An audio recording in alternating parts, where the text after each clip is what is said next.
이 사도행전 이제 1장부터 쭉 왔는데 성령행전이라고 말을 했잖아요. 성령행전인데 이게 무슨 말이냐면 사도행전은 처음부터 시작해서 끝까지 줄곧 성령께서 이끌어 가시는 성령의 역사이고 성령의 선교이다, 이렇게 보는 거죠. 성령께서 교회를 세우시고 성령께서 교회를 성장시키시고 또 성령께서 교회를 이끄셔서 선교하게 하신 그런 이야기들이 사도행전, 성령행전이다, 이렇게 하는 거죠.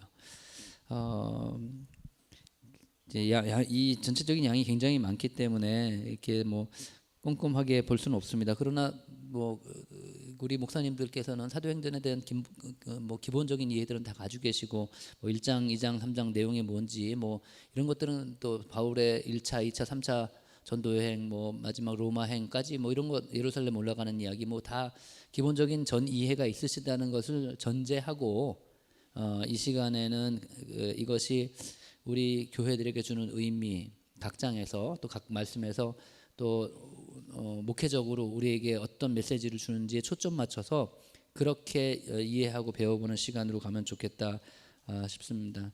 그래서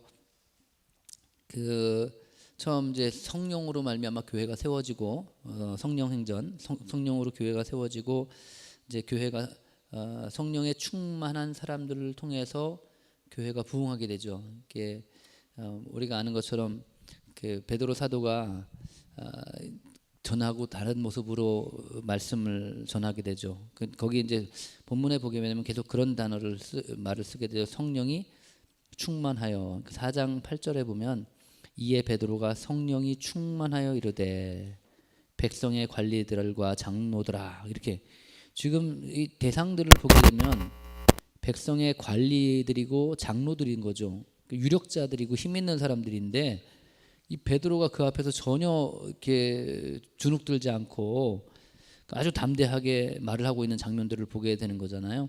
그때 이 베드로가 이렇게 담대하게 말할 수 있었던 거는 그에게 성령이 충만했기 때문에 그렇다는 거죠. 그러니까 어제도 말씀드린 것처럼 우리 목회자들이 설교하거나 또 사람들 앞에 말을 할 때 왜 이렇게 담대하지 못하느냐, 왜 설교가 선포가 되지 못하고 쭈삣거리게 되느냐, 다른 게 아니죠. 지식이 부족해서가 아니라 성령이 충만하지 못해서 그런 겁니다. 그래서 성령이 충만하면 이제 이렇게 담대하게 말할 수 있는 거예요. 사실은 그런데 성령이 충만해졌다고 기술이나 스킬, 지식이 갑자기 늘어난 건 아닙니다. 물론 그것들을 베드로가 이제 열심히 공부했다는 건 알 수 있겠지만, 그러나 베드로가 전했던 그 이야기는 매우 심플해요. 단순한 거죠. 그 4장 10절에 보면 그 백성의 관리와 장로들에게 이런 얘기를 하는 거예요. 9절, 만일 병자에게 행한 착한 일에 대하여 이 사람이 어떻게 구원을 받았느냐고 오늘 우리에게 질문한다면, 대답을 하는 거예요. 이제 뭐라고 대답하냐면 10절에 너희와 모든 이스라엘 백성들은 알라. 그러니까 이제 백성의 지도자들도 알아야 되고 이스라엘 모든 백성도 알아야 된다는 거예요. 너희가 십자가에 못 박고 하나님이 죽은 자 가운데서 살리신, 무슨 말이에요? 십자가와 부활. 십자가와 부활. 그러니까 베드로의 메시지의 핵심은 뭐예요? 십자가와 부활. 그 나사렛 예수 그리스도의 이름으로 이 사람이 건강하게 되었다. 그러니까 오늘도 우리가 메시지가 뭐 다양한 메시지가 있겠지만 우리가 물러서지 말아야 될 핵심 메시지, 가장 우리 성도들이 알아야 될, 모든 성도들이 알아야 될 가장 중요한 메시지는 십자가와 부활입니다. 그러니까 죄사함과 이제 거룩하게 된, 이제 우리가 죄사함을 넘어서서 이제 의롭다함을 입는 성화죠. 이제 거룩함을 입어야 되는데 십자가와 부활을 통해서 그렇게 된다는 거죠. 이렇게 베드로가 이렇게 담대하게 할 수 있었던 것이 성령의 충만함이고, 이 성령의 충만함이 베드로만 그런 게 아니었던 거죠.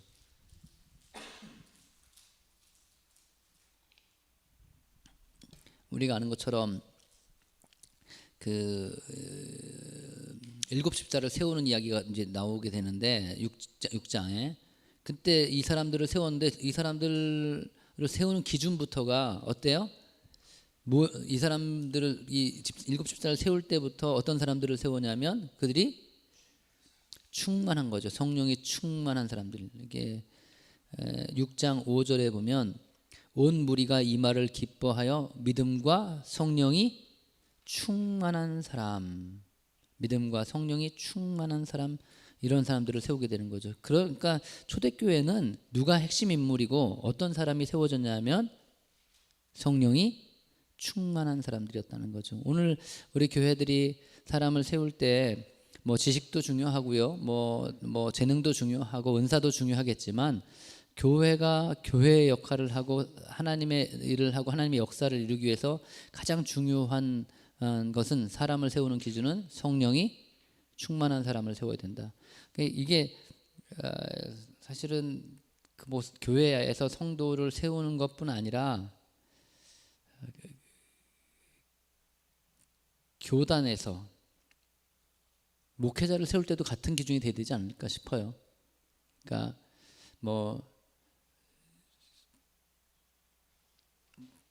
신학 대학원을 가보면 뭐 좋은 대학 나온 분들도 참 많이 있고 공부 많이 한 분들도 많이 있고 은사 있는 분도 많이 있고 재주 있는 분도 많이 있죠.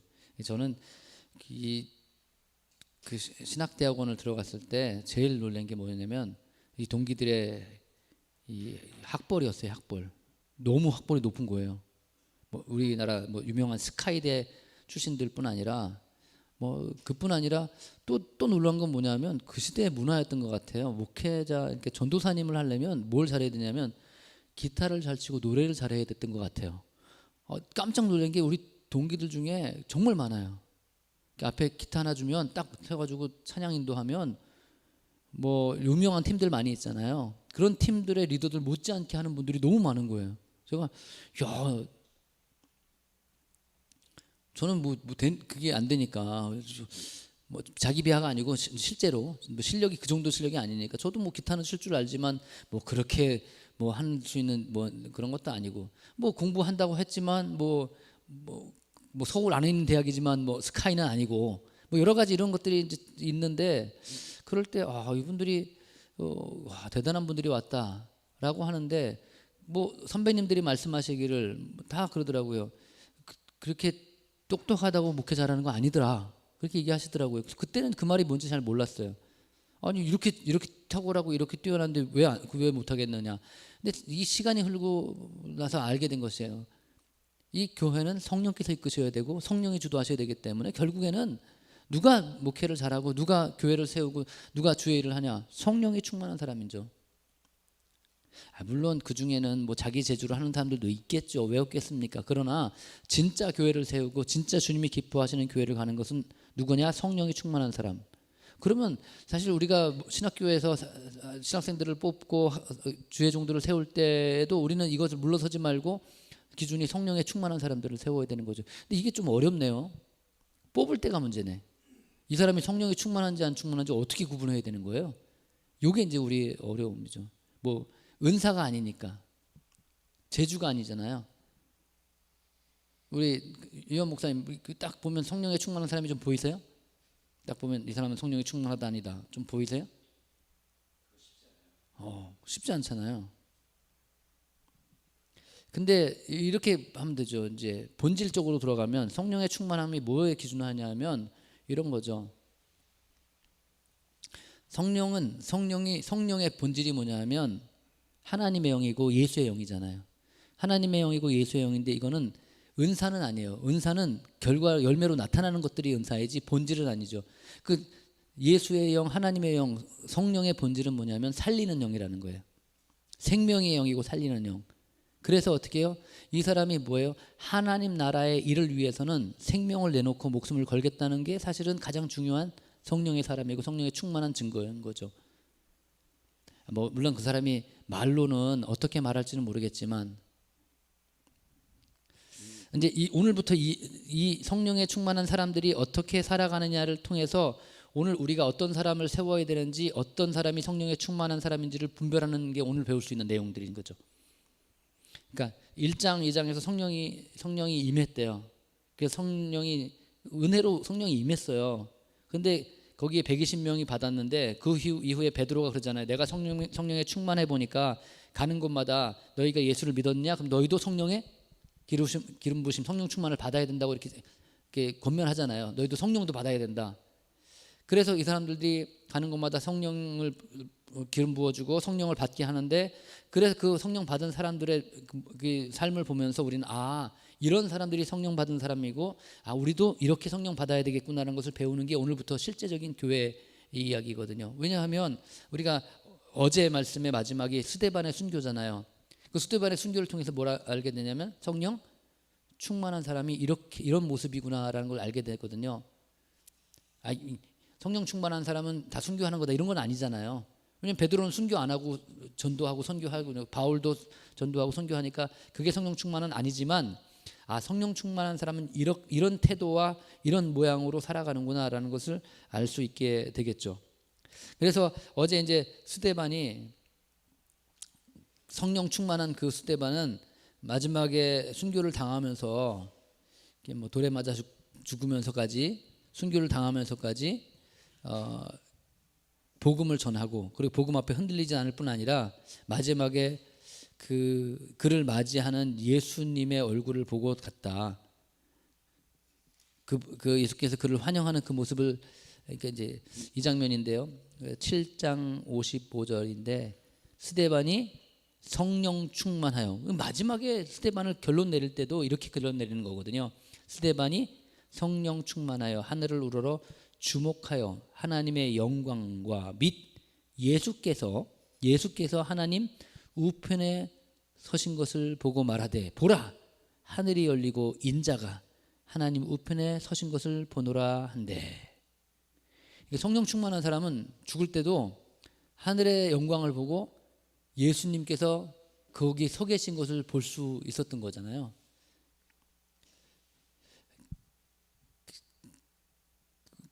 그리스도인이 죽음을 맞이하는 그 순간에, 죽는 순간에 그의 눈앞에 예수님이 서 계신 것을 본다면 최고의 행복일 것 같아요. 그 순간에 어떤 것보다, 이런 거잖아요. 우리는 좀 이런 말 하고 싶어 하는 것 같아요. 사람들은 나도 다 이루었다 이런 말을 좀 하고 싶어 하는 것 같아요. 큰 교회를 하든지 목회를 잘했든지 자녀를 잘 키웠든지 업적을 이뤘든지 이걸 마치면서 다 이뤘다 이렇게 죽고 싶은데, 성령 충만한 사람은 그게 아니라 내가 사실 스데반이 업적이라고 하기에는 좀 그렇잖아요. 그냥 교회 집사로서 교회 봉사하다가 어느 날 끌려나가서 복음 전하다가 돌에 맞아 죽는 건데, 근데 이분이 그 순간 마지막에 성령 충만하여 저기 예수님이 나를 맞이하시기 위해 일어서셨다고요. 서 계시대잖아요. 여기 보니까 앉아 계신 게 아니라 서 계시대. 그러니까 이걸 갖다가 그 원장님은 그런 표현을 하더라고요. 버선발로 뛰어나오셨다. 표현 참 멋있는 것 같아요. 왜냐하면 서 계신다는 표현을, 왜 스데반처럼 마지막 죽는 순간까지 결정적인 표현이 그거잖아요. 나도 예수님처럼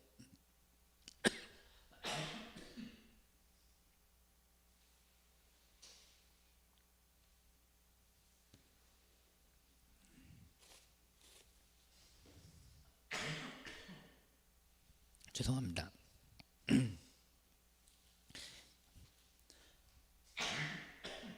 누가 보면 스데반 때문에 목이 메어서 그런 줄 알겠다. 이 스데반의 순교를 보면서 막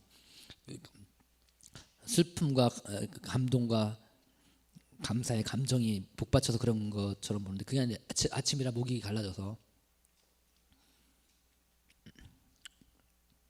그런데 분명한 건 스데반이 마지막까지도 그가 죽음 앞에 섰을 때에도 그는 물러서지 않고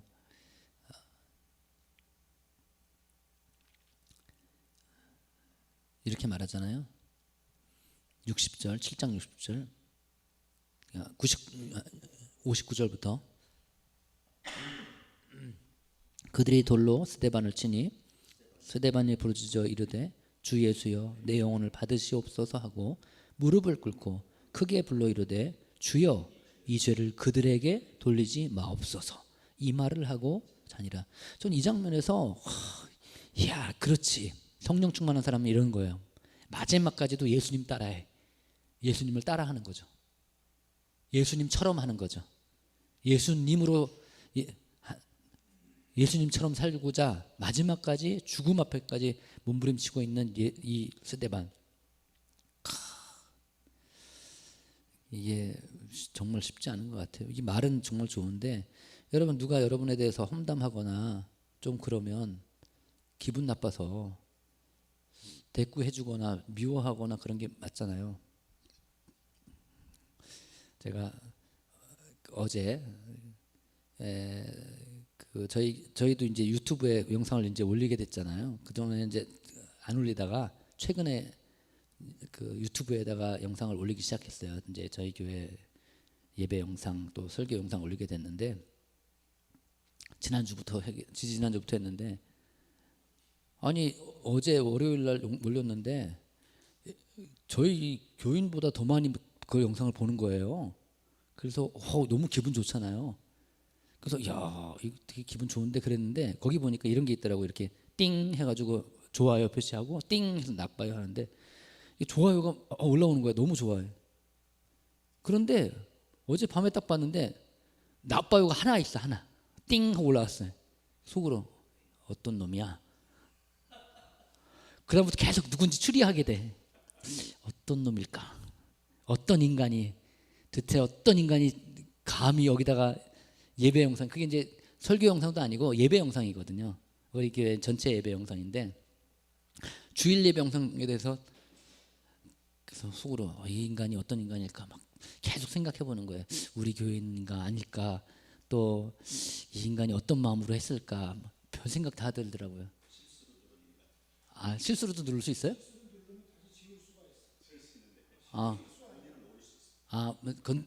뭐 누르고 모를 수도 있. 실수 아닌 것 같아요. 그거 아닌 것 같아요. 지울 수 있어요? 예. 전 이제 하여튼 그게 있더라고요. 제가 보면서 야, 이게 사람이요. 그거 하나에도 굉장히 기분 나쁜 거예요. 이게 계속 아니 좋아요가 그렇게 많은데 좋아요는 누군지 한 명도 추리 안 했어. 좋아요는 어떤 분이 이렇게 좋아요를 눌러주셨을까? 그분은 참 천사 같은 분이야. 좋아요 한 분들을 묵상해야 되는데 어제 밤 내내 그 한 인간을 묵상하느라고 한참 묵상을 했던 거예요. 그래서 이런 거죠. 우리가 이거 뭐 사실 저한테 돌 던진 것도 아니고 욕을 한 것도 아니고 그냥 그거 하나 누른 건데 왜 그게 그냥 도전처럼 느껴지고 그러면서 이게 이런데 이 정도 가지고도 우리가 이걸 분을 품는데 이 스데반이 마지막까지 그대로 읽어보면 주여 이 죄를 저들에게 돌리지 마옵소서. 이 죄가 뭐예요? 나를 죽이는, 진짜로 죽이는, 그런데도 돌리지 말라. 야, 이런 사람이 누구냐? 성령 충만한 사람이다.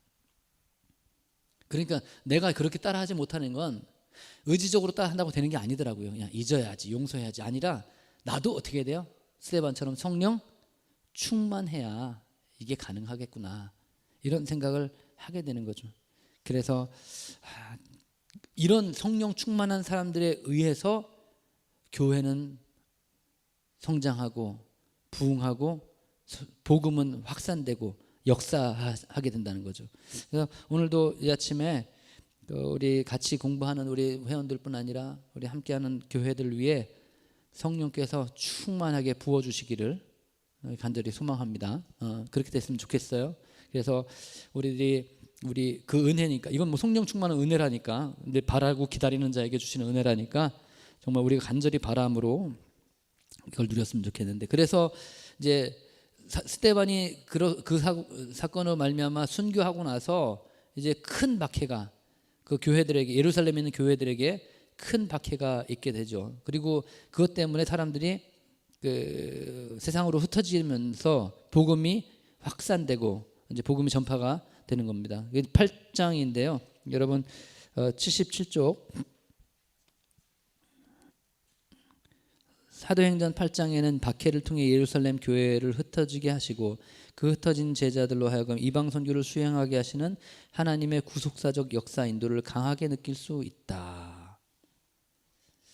뭐 하나님께서 죽이라고 시킨 건 아니지만 그 핍박과 순교를 통하여서 하나님은 선교를 이루어 가시는 하나님의 그 구속사의 역사, 구속사의 를 이루시는 하나님의 뜻을 발견할 수 있다 이러는 거죠. 그래서 그 예루살렘 교회가 박해를 받은 것은 유대교 지도자들이 자신들의 종교적 기득권을 수호하려는 동기에서 비롯된 것이지만 거시적으로는 좀 크게 보면 땅끝까지 복음을 전파하라는 하나님의 지상 명령을 수행하지 않던 당시 교회의 태도에 대한 하나님의 채찍으로 이해할 수도 있다. 이렇게 볼 수도 있다는 거예요. 그러니까 하나님께서 땅끝까지 복음 전하라고 그렇게 말씀하셨는데 계속 모이기에 힘쓰고, 힘쓴 게 나쁜 게 아니라 그냥 나가지 않고 예루살렘으로만 3,000명, 5,000명 모였을 때 하나님께서 그들을 통해서 그 세상으로 가라고 말씀하시는 거죠. 근데 사실 이건 처음부터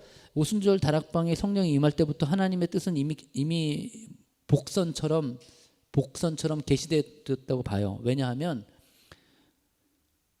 하나님께서 예루살렘에 찾아온 많은 사람들에게 각자 자기 언어로 방언을 듣게 하시잖아요. 그 말이 무슨 뜻이겠어요? 각자 언어로 복음이 전파지고 각 나라로 전파되기를 하나님 원하시는 뜻이 이미 그 안에 담겨져 있다고 생각해 볼 수 있는 거죠. 그래서 78쪽에 보시면 박해로 인해서 흩어진 교회는 이제 그 중에 이제 한 사람을 쫓아가면서 그 사람 이야기를 해요. 빌립 집사라는 사람입니다. 이 박해로 사람들이 예루살렘에서 도망 나갔을 때 이 사람 그 중에 한 사람 중요한 인물 중에 하나가 빌립 집사라는 거예요. 그러니까 79쪽에 보면 예루살렘 교회는 성령의 역사에 불순종했다. 예루살렘의 교회는 수만 명이 모이는 큰 교회로 성장했으나 성령이 오시면 마땅히 이루어져야 할 선교에 주력하지 않았다. 무슨 말이에요? 성령이 너에게 임하시면 그때부터 뭐 하라는 거예요? 증인이 되라. 그러면 이미 임했으면 그때부터 증인의 삶을 살았어야 되는데 그렇지 못했다는 거죠. 그래서 오히려 박해 때문에 이 선교가 이루어지게 되는 거죠. 복음 전파가 이루어지게 되는 겁니다. 그러니까 79쪽에 둘, 넷, 여섯 번째 줄, 명분을 가지고 깨끗한 사람을 통해서만 하나님이 일하시는 것은 아니다. 오히려 유치하고 부족해 보이는 상황들을 통해서도 하나님은 일하신다. 어려울 때는 빨리 무엇이 잘못됐는지 돌아보고 문제가 있을 시에는 궤도 수정하고 성령의 음성을 들어야 한다 하는 거죠. 이런 거죠. 어떤 선교사님은 이제 그분은 키르기스탄 뭐 이런 나라를 가고 싶어서 선교 준비를 꾸준히 해왔다고 하더라고요. 그런 나라 가서 선교해야지 그러고 준비를 해봤는데 선교 훈련을 마치고 가려니까 그쪽이 안 되는 거예요. 자꾸 계속 안 되니까 나는 이 나라를 정말 왜 이제 단기 선교를 갔다 왔고 이미 한번 갔다 왔으니까 그 사람들 자기가 갔다 만들었던 터도 있고 관계도 있고 하니까 거기를 계속 가려고 하는데 안 되는 거예요. 근데 누가 그런 거죠. 여기 좀 선교사 필요한데 갔으면 좋겠다 하고 그쪽에 알아봤더니 바로 너무 그냥 빠르게 연결돼서 그 나라로 가게 된 거죠. 가봤더니 하나님께서 거기에 이미 그 예비된 자들을 해놓고 지금 선교를 너무 잘하고 계시는데 이런 거죠. 그게 사실은 뭐 마음대로 안 되고 뜻한 대로 안 됐지만 도리어 이것이 하나님의 일을 이루는 계기가 되죠. 그러니까 내 바람대로 안 된 것 같지만 이렇게 본다면 지금만큼 어려운 때가 어디 있습니까? 코로나 때문에 선교사님들이 한국에 들어왔다 못 나가고 지금 그 선교지에서도 선교지에 가서도 활동을 못 하고 이런 상황들이 벌어지고 지금 요즘에도 이스라엘이 굉장히 또 다시 어려워졌다고 하더라고요. 다시 다 통제가 시작이 됐고 몽골 같은 경우에는 코로나가 시작하자마자 국경 폐쇄를 해버려가지고 국경 폐쇄 아예 들어오고 나간 걸 다 끊어버리고 모든 걸 막아버렸대요. 그래서 지금 몽골은 없대요. 코로나가. 그렇다고 이제 연락 받았는데 근데 이런 상황에서 선교를 하고 내가 할 수 있는 게 아니잖아요. 그런데 하나님은 이런 일을 통해서 또 다른 하나님의 선교를 이루시더라는 거예요. 예를 들면 교제하는 선교사님 한 분이 이제 인도네시아 쪽에서 선교하는데 그분이 이제 한국에 왔다가 이제 못 나간 거예요. 한동안 들어온 이유는 이제 이 척추가 다 나가가지고 알고 봤더니 이게 이런 거더라고요. 비포장도로를 너무 오래 달리면 이 허리가 또 쿠션이 좋은 자동차들이 아니라면서요. 거기가 막 찝차 같은 것들 또 찝차 타다가 안 되면 오토바이 그걸 타고 들어간대요. 근데 이게 허리로 모든 충격을 다 받는 거라네요. 근데 그거를 몇 년 했더니 이 허리가 다 나간 거예요. 척추가 한국에 왔는데 그래가지고 수술을 받고 했는데 오른쪽 다리는 마비가 왔어요. 그러니까 지금 이제 이 걷는 자체가 어려워진. 그러니까 이제 선교도 못 나가고 못 하고 너무 어려운 상황이죠. 저번에 지난번에 한번 저희 교회 모셔가지고 이제 그 예배 설교도 듣고 하면서 보니까 너무 어렵다고. 그런데 이런 게 있는 거죠.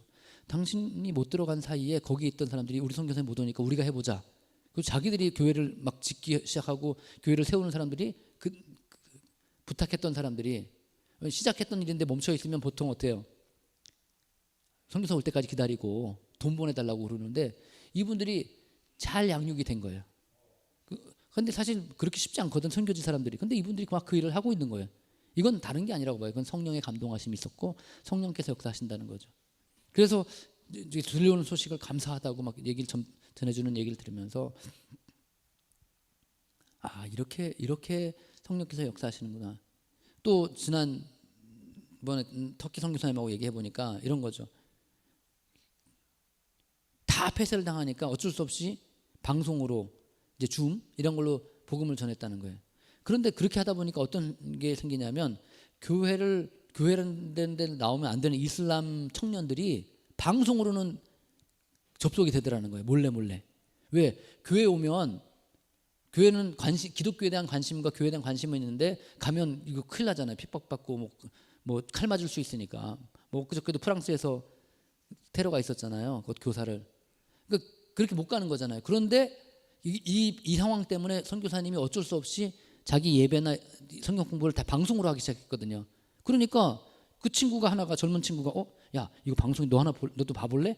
한번 보자. 그러다 보니까 이게 오히려 이게 이슬람권에서는 복음 전파의 기회가 된다라는 거죠. 이런 상황들이 사실 우리가 보기에는 좀 이해하기 쉽지 않고 좀 우리 뜻대로는 안 되는 것 같지만 도리어 복음 전파의 일들이 일어나고 있다. 그래서 지난 매돌이죠. 지난 봄에 무려 4사람이 세례를 받았어요.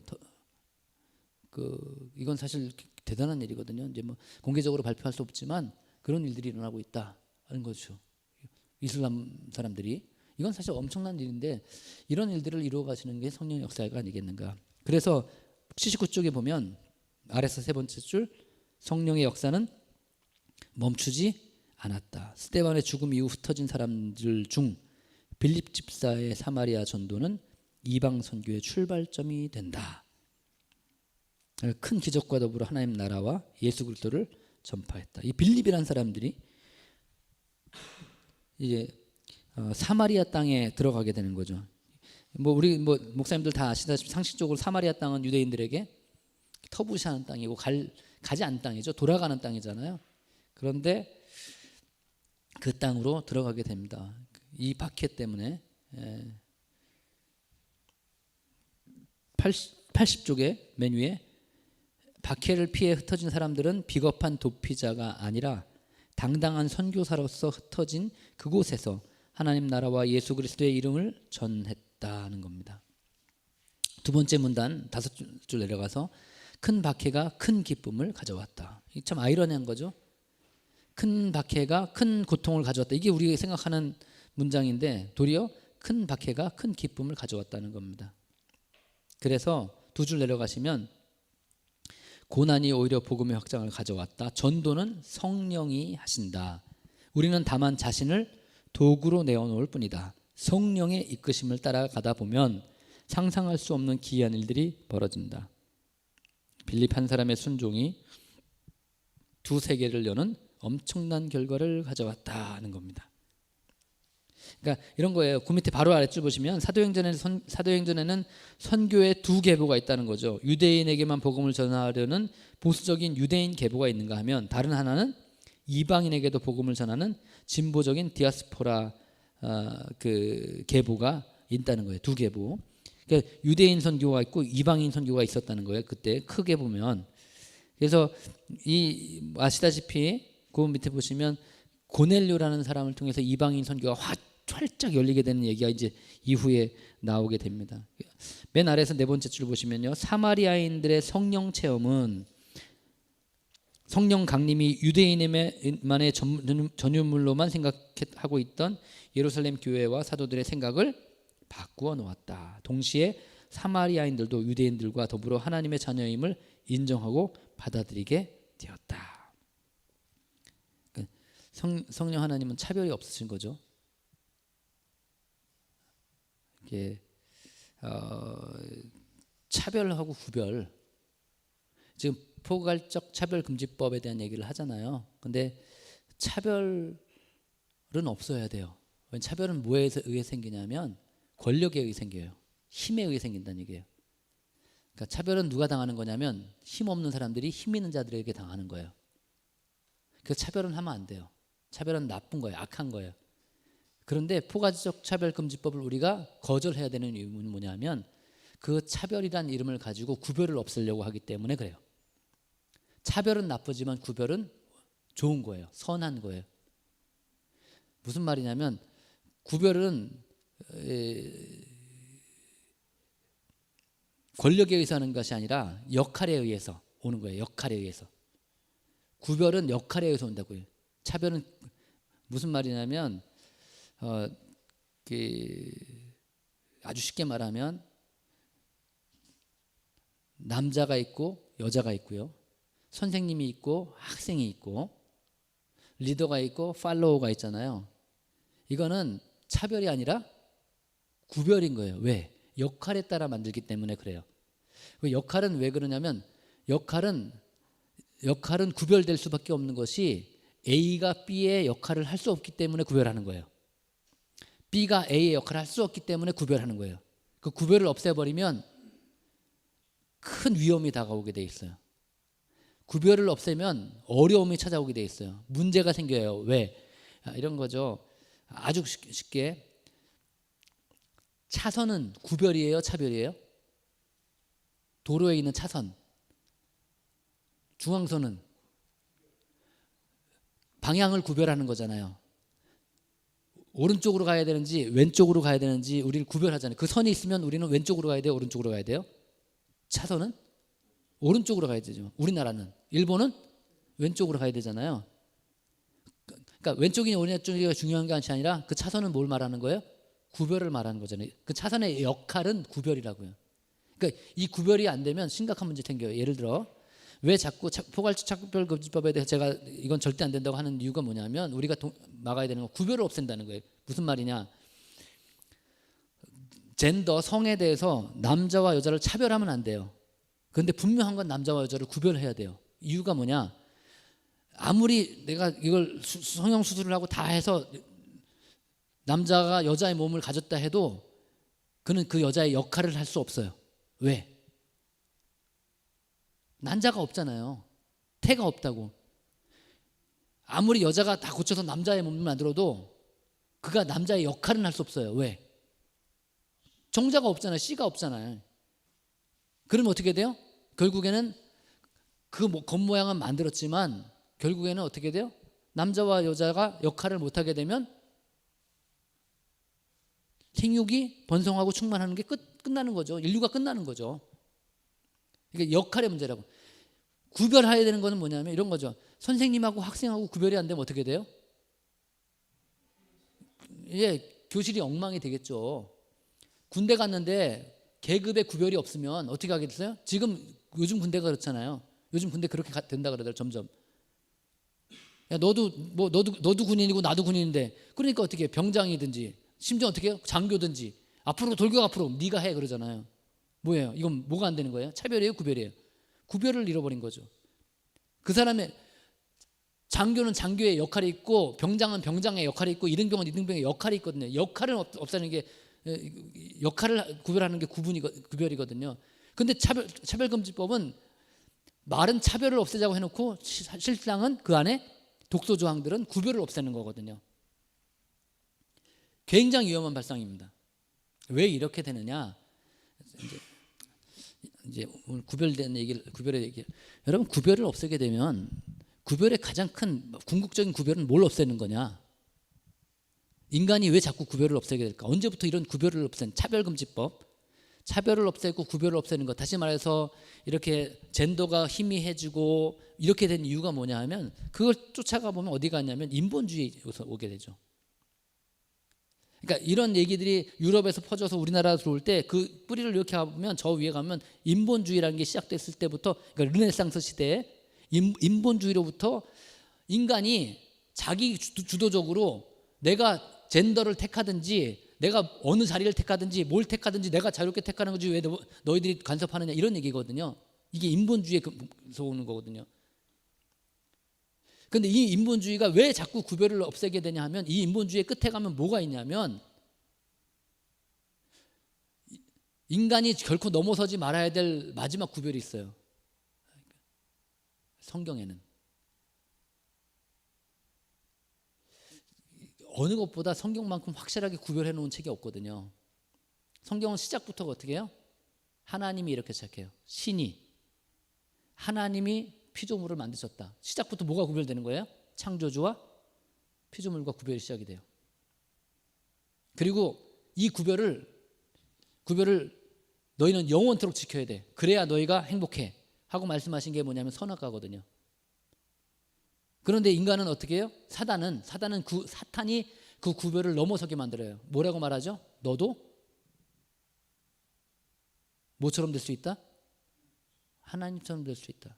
선악과는 뭐 하는 거냐면 하나님과 피조물, 창조주와 피조물을 구분하는 건데 사탄은 그걸 넘어서자는 거예요. 너도 하나님처럼 될 수 있지 않냐. 이걸 구별을 없애는 거죠. 왜 네가 차별을 당해야 돼 말하지만 그건 차별이 아닌 거죠. 구별인 거죠. 거기서부터 이 구별을 넘어서는 인본주의가 시작이 됐고, 이것이 이 땅 가운데 극대화된 것이 뭐냐면 신본주의가 깨어진 시대부터 르네상스라는 거예요. 왜 르네상스가 왔어요? 이제 중세에 유럽에 엄청난 팬데믹이 있었어요.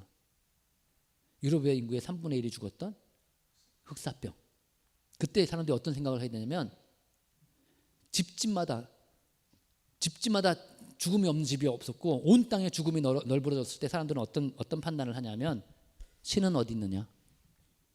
우리 인간이 이렇게 죽도록 신은 어디 있느냐? 아시다시피 AD 300년대 이후로는 유럽이 기독교 문화에서 기독교 신정 시대를 맞이하잖아요. 교황에 의해서, 기독교에 의해서. 그러니까 유럽에 가면 누구나 다 교회는 안 나가도 자기는 크리스찬이라고 하고 그랬던 시대가 있고 다 자기는 기독교 문화에서 기독교인이라고 했던 때가 있었잖아요. 유럽이 다. 그런데 어느 날 팬데믹이 와서 유럽의 사람들이 뭐 여기저기 다 죽어버려요. 3분의 1이 죽었다면 뭐 내 옆에 3분의 1이면 우리 셋 중에 하나는, 여기 뭐 3명 있으면 셋 중에 하나는. 그때 사람들은 나오는 거죠. 아, 신한테 기댈 게 아니라 우리가 살아남아야 되겠다. 그렇게 시작한 게 인본주의고, 그게 르네상스 운동의 시작이었고, 그때 르네상스가 시작됐고, 그다음부터 그게 인본주의의 시작이었고, 그것이 어떻게 해요? 정말 똑똑한 사람들에 의해서, 철학자들에 의해서 다시 일어서기 시작했죠. 근데 이게 사실 알고 보면요, 갑자기 일어난 건 아니고 엎치락 뒤치락 하는 거죠.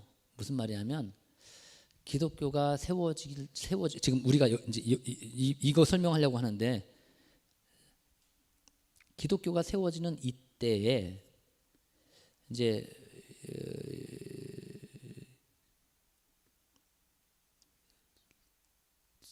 하나님을 중심으로 하는 이스라엘을 지배하고 있던 건 로마거든요.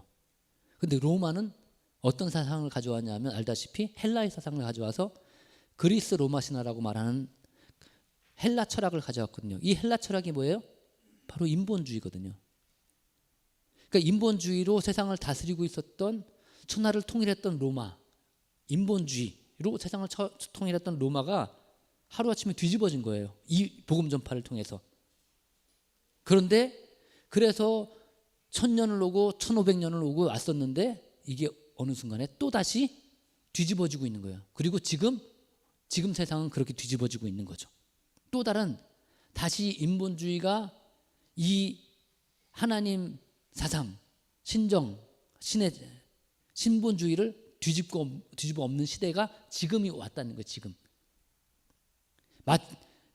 이게 유럽에서 시작한 것이 온 세상으로 퍼지듯이 미국으로 넘어가서 우리나라로 와서 지금 우리나라의 동성애 문제가 발발된 것처럼 이것도 거기서 시작한 거잖아요. 그쪽에서. 유럽에서 시작해서 쭉 넘어와서 지금 우리한테 들어오고 있는 거예요. 또다시 로마가 온 세상을 인본주의로 통치했던 것처럼 또다시 이걸 통치하는 시대가 지금 우리한테 와 있다는 거예요. 지금 우리 눈앞에. 이건 심각하게 받아들여야 되는 거예요. 그러니까 이건 단순히 뭐 동성애를 하냐 마냐, 성적인 문제냐 이런 게 아니라는 거예요.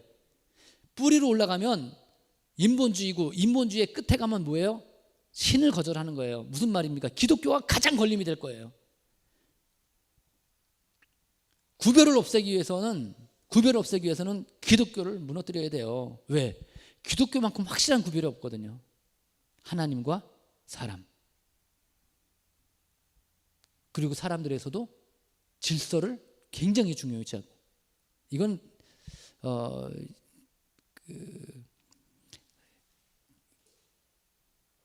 말은 계속 차별을 없애자고 하지만 실제로는 구별을 없애려는 운동이다.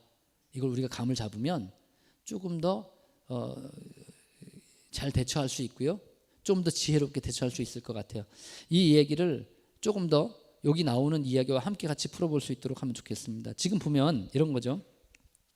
이제 이게 이방인에 대한 얘기를 하다 보니까 넘어갔는데요. 이방인까지 성령께서 차별 없이 이방인에게도 성령을 부어주셨다. 그래서 이 사마리아 지역에 있는 사람들까지도 이 복음을 받아들이게 되고 구원받는 백성이 되게 되었다. 이런 얘기를 하고 있는데 81쪽에 사도들의 사마리아 지역 방문이 있었습니다. 베드로와 요한의 사마리아 방문을 통해 유대인과 사마리안 간의 오랜 갈등의 장벽이 복음으로 무너지고 새로운 공동체가 시작되는 하나님의 주권적 섭리를 볼 수 있습니다. 여러분, 베드로 요한은 유대인이라서 사마리아 지역 안 들어가요. 들어가면 안 돼요. 그런데 들어가죠. 그러니까 사실은 이 사람들이, 전 이 장면 읽으면서 조금 그런 생각을 해봤어요. 왜 그러냐면 얘들이 사마리아 지역 들어간 건 처음은 아니거든요. 옛날에 수가성, 예수님께서 굳이 사마리아 지역 들어갔잖아요.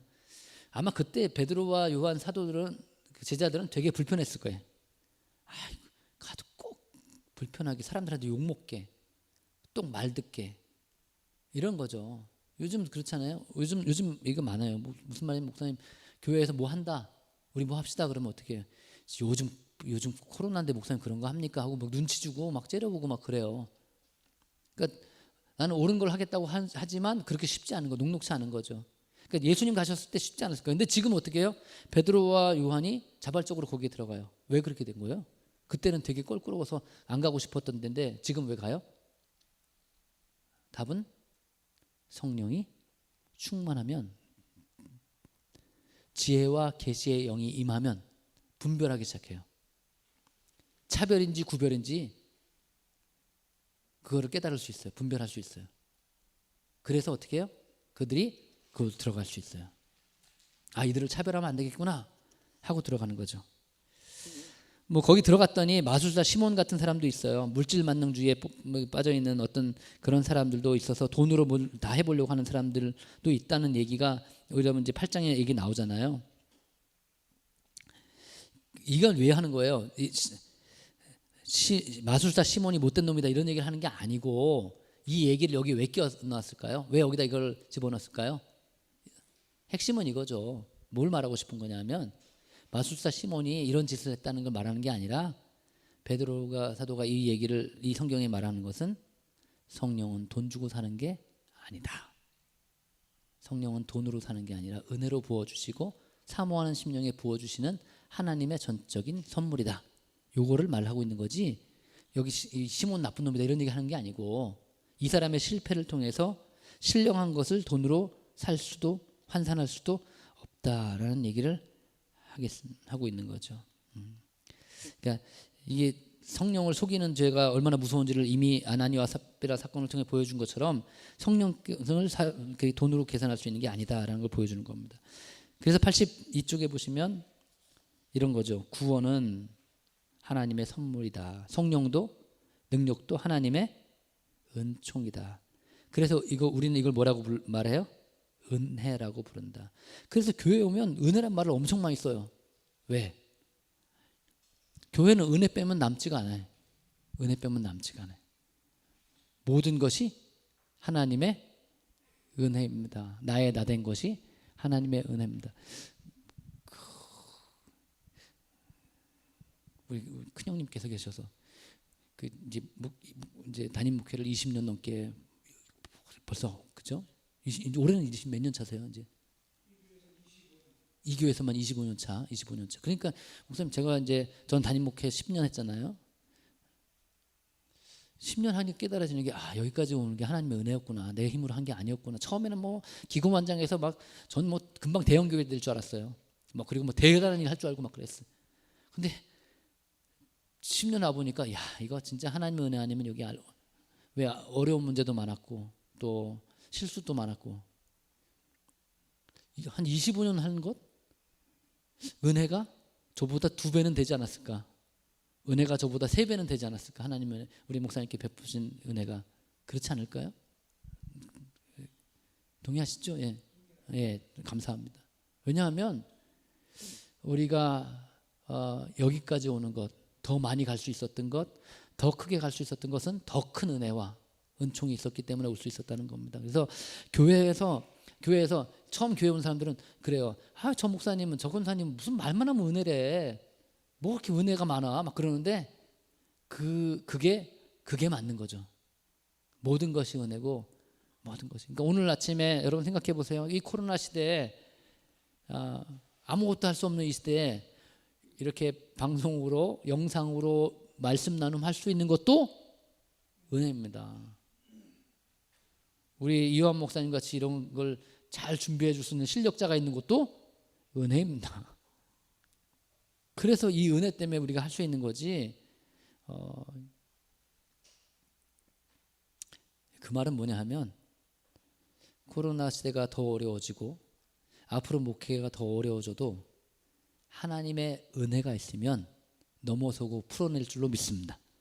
그죠?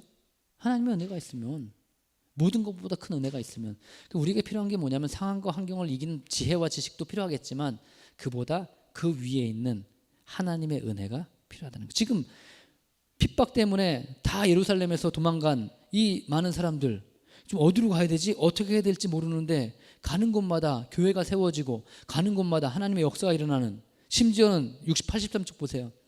에디오피아 여왕의 시종에게 전도한 빌립. 여왕의 시종이에요. 절기를 지키기 위해 예루살렘 성전에 다녀오던 에디오피아 여왕의 시종 간다게는 광야를 지나면서 이사야서 잠깐만요. 여왕의 시종 간다가 아니라 간다게의 시종이죠. 여러분 책이 어떻게 써 있습니까?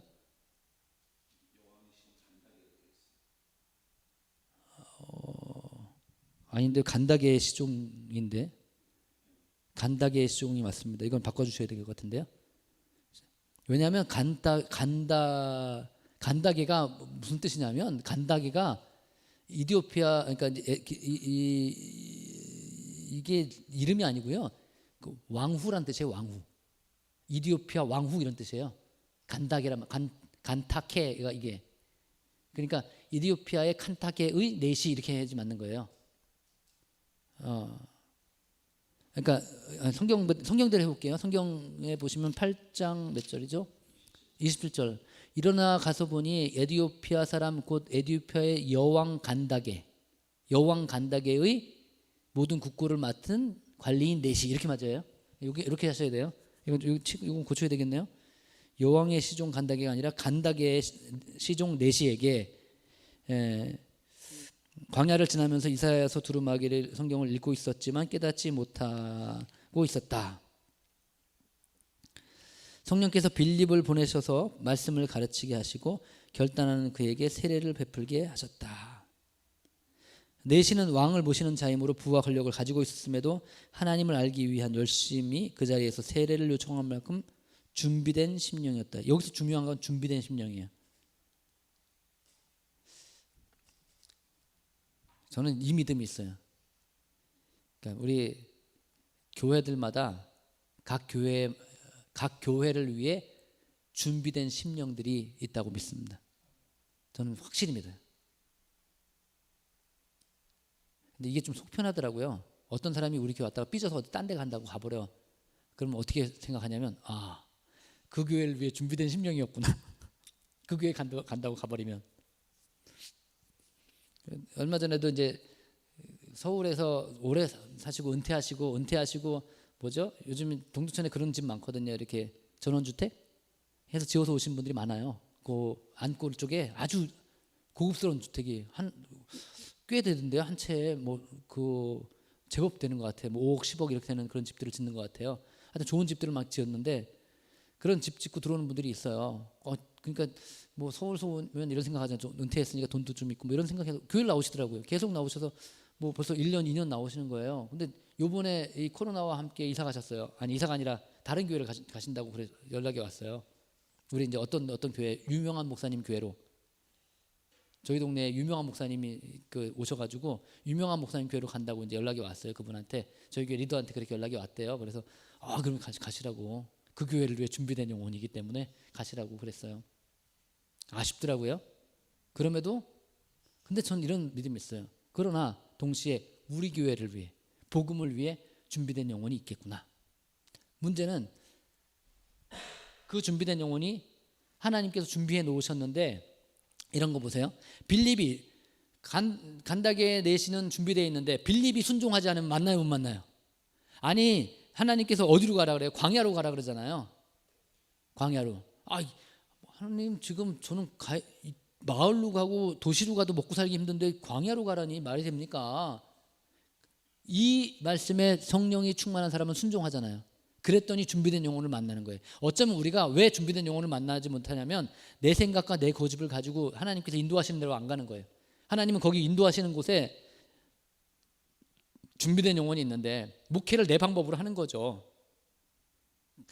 그러니까 내가 편한 사람, 내 마음대로 할 수 있는 사람, 내 쉬운 사람만 붙잡고 그 사람들과 하는 거죠. 그걸 좀 내려놓고 하나님이 인도하시는 대로 따라갈 때 하나님은 거기에서 예배해 놓은 게 있는데 이거 붙잡고 있으니까 그걸 못 주는 거죠. 빌립처럼 성령의 인도하심을 따라갔더니 거기 준비된 영혼이 있다. 그래서 우리 교회들이 우리가 지금 이번에 성령에 충만해서 하나님의 음성에 민감하게 반응해서 그 인도하심을 받으면 우리를 위해, 우리 각각의 교회를 위해 준비된 영혼들이 있다는 거예요. 그리고 그들을 만나게 하시고 보내주실 거예요. 제가 얼마나 이 머리가 이게 빨리 돌아가는지요. 어제 그 유튜브에 그걸 올려놓고 조회건 수가 막 올라가니까 이런 생각이 금방 오는 거예요. 이거 보고 우리 교회 올 사람이 있는 거 아니야? 이런 생각이 탁 드는 거예요. 금방 막 그런 계산이 나더라고요. 왜? 요즘에 이런 게 생겼대요. 인터넷 유목민. 그러니까 교회를 못 가니까 집에서 예배드리라고 하니까 어쩔 수 없이 뭐 해야 돼요? 방송을 틀어야 되잖아요. 그 방송을 틀다 보니까 내가 교회는 한 번에 여러 군데 갈 수 없는데 방송으로 보니까 하루에도 몇 군데를 볼 수 있는 거예요. 그것도 순간에 왔다 갔다도 할 수 있고, 심지어 CTS, CGN, C채널, 기독교청을 거기다 주일날 예배를 방송을 한대요, 다. 그러니까 막 왔다 갔다 할 수 있는 거예요. 더 놀라운 건 그 교회들이 다 1시간 거리 안에 있어요. 옛날에는 버스 타고 지하철 타고 가려면 2시간, 3시간 가는데 요즘엔 다 차가 있고요. 차 몰고 가면요, 심지어는 3, 40분 거리에 다 갈 수 있대요. 1시간 내면 다 웬만한 서울에 다 갈 수 있대요. 요즘 교회 갈 때 걸어간 사람들 별로 없잖아요. 그러니까 어떻게 해요? 이렇게 서베이 하다가 그러니까 한번 돌아보다가 이거 괜찮네 그러면 그냥 가는 거예요. 그러니까 이제는 전에는요 우리 목사님들이 우리 교회의 경쟁자가 우리 교회의 경쟁자가 옆에 교회잖아요. 앞에 교회. 근데 지금은 아니에요. 좀 넓게 잡으셔야 돼. 1시간 내로 잡으셔야 돼. 차로 1시간 내. 여러분 차로 1시간이면 얼마나 갈 수 있어요? 몇 킬로? 거기까지 갈 수 있어요? 서울 한 법한까지? 충분히 가겠다. 1시간이면 그죠? 이게 지금 시대인 거예요. 이거는 이렇게 가야 돼요. 인간적인 경쟁력으로 따지면 굉장히 어려운 시대가 온 거예요 이제. 왜? 정말 이렇게 난다긴다는 사람 잘난 사람들이 얼마나 많은 시대입니까? 이게 어떻게 갈 수 있냐면 인간적으로 보면 부익부 빈익빈으로 하는 거예요. 잘 되는 대로. 요즘 학생들이 그랬잖아요. 학교를 못 가니까 겨우 공부 따라가던 애들은 완전 바닥으로 떨어졌대요. 스스로 공부할 수 있는 힘이 없는 애들이니까. 반대로 자기 혼자 공부하던 애들은 알아서 공부하는 애들은 시간이 너무 많아진 거예요. 방송도 여러 군데서 다 볼 수 있어. 좋은 죄송한데 학교 선생님한테 그 과목 선생님이 사실 마음에 안 들었어요. 잘 못 실력이 없어. 아니 전국에 있는 선생님들이 다 실력 있는 건 아니잖아요. 그러니까 어떻게 해야 돼? 집에서 좋은 선생님들 골라보는 거예요. 그리고 막 공부해. 더 올라간다는 거예요. 교회들도 그렇게 될 수 있다는 거예요. 그러나 교회는 다르다는 거예요. 우리 교회는 하나님이 각각의 교회를 위해 준비된 영혼을 이미 예비하신 줄로 믿습니다. 중요한 건 우리가 성령에 충만해서 하나님의 인도하심을 따르면 하나님께서 우리들 가운데 그 준비된 영혼들을 만나게 하시고 그들에게 전하는 거예요. 어려운 거 하는 거예요. 베드로처럼 하면 돼. 십자가, 부활, 그리고 예수 그리스도 하면 하나님께서 우리를 통해서 복음에 쓸만한, 복음에 쓰임받는 영광스러운 교회를 하나님이 세워주신다는 거예요. 이게 바로 오늘 사도행전이 말하고 싶은 빌립의 선교죠. 그래서 저는 오늘 우리가 이 소망을 가지고 좀 더 이 빌립의 전도를 따라가고 복음 전파를 따라갔으면 좋겠다 싶습니다.